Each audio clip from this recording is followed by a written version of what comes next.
కొంతమంది చూడండి, ఆ రీల్స్ తిప్పుతారంట, ఈజీగా వెళ్ళిపోతాయి ఏం కష్టపడకుండా.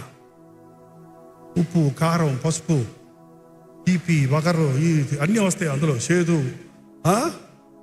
దాంట్లో చూస్తున్నవాడు, మీరు చూస్తాం ప్రారంభించినప్పుడు టైం చూసుకోండి, మీరు సెల్ క్లోజ్ చేసి పెట్టేటప్పుడు టైం చూసుకోండి, చెప్పండి. అప్పుడు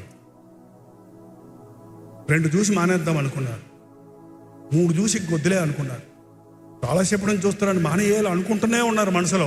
మీకెట తెలుసు అంటారా? నా చెబుతుంటారండి వచ్చేవారు, నా చెబుతుంటారు, నేను సెల్ ఫోన్కి అడిక్ట్ అయిపోయాను, నా టైం అంతా రీల్స్లోనే అయిపోతుంది. అవి ఎంత ఇంట్రెస్ట్గా ఉంటే ప్రార్థన చేసేవాడికి ప్రార్థన ఎంత మధురంగా ఉండదో తెలుసా?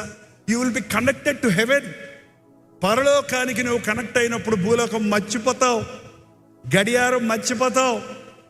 ఆత్మ పరిశుద్ధాత్ముడు ఏం చెయ్యాలి అని నిన్ను ప్రేరేపిస్తున్నప్పుడు నువ్వు తడుక్కోవాల్సిన పని లేదు. యుక్తమైన ప్రార్థన, ఎవరి కోసం చేయాలి, ఏ విషయం చేయాలి, ఎంతసేపు చేయాలి అనేది పరిశుద్ధాత్ముడు మనల్ని నడిపిస్తాడు. ఆత్మలో ప్రార్థించడం నేర్చుకున్నవాడు ఆధ్యాత్మికంగా తన విశ్వాసాన్ని కాపాడుకుంటాడు. వ్యక్తిగత ప్రార్థన చాలా ప్రాముఖ్యమైంది. నువ్వు ప్రార్థన చేయనప్పుడు నీ గదిలోకి వెళ్ళి తలుపేసుకొని రహస్యమందున నీ దేవునికి ప్రార్థన చేయి. రహస్యమందున నీ ప్రార్థన వింటున్న దేవుడు నీకు జవాబులు ఇస్తాడు నువ్వు అడిగినవన్నిటికీ. ఈ రోజు నుంచి నిర్ణయించుకోండి, యవనస్తులారా, పెద్దలారా, నీ గదిలోకి వెళ్ళి ప్రార్థన చేసుకో.